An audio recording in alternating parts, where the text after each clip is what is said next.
Les cordées de la réussite, une belle appellation pour une opération de solidarité entre étudiants brillants et collégiens ou lycéens qui aimeraient eux aussi rejoindre une filière d'excellence. Alors hier et avant-hier à la Seine-sur-Mer, l'ambiance était plutôt studieuse. Au fur et à mesure, on va avoir les particules qui vont venir se déposer jusqu'ici. Dans cette classe de physique-chimie, des élèves de 3e, de première et des enseignants-chercheurs forment une cordée, à l'image des alpinistes. Premier objectif, installer un partenariat entre l'enseignement supérieur, les lycées, les collèges situés dans les quartiers prioritaires. On a des relations avec le lycée et l'université qui sont beaucoup plus intenses.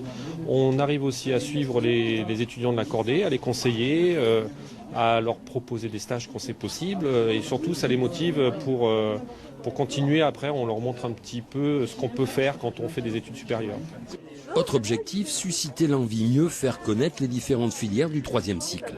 Nous, dans notre lycée, au lycée Bossier à la Seine-sur-Mer, nous avons des premières scientifiques, des premières S et des terminales S pour le baccalauréat scientifique. Et on incite ces élèves à venir chez nous passer leur baccalauréat scientifique. Et pour motiver les troupes, quoi de mieux qu'une expérience? Alors ça, tu vas mesurer la conductivité. Voilà, donc, ouais, regardez l'unité, là, c'est plus des micro-siemens. C'est quoi ça? C'était MS, donc c'est des millisiemens. C'est un peu la structure. On leur explique bien les choses et voilà, donc c'est vrai qu'on se sent un peu comme un prof. Ça apporte beaucoup de choses, d'apporter mon savoir, c'est beau, on va dire. Les cordées de la réussite existent depuis 11 ans. On en recense aujourd'hui 341 sur le territoire national.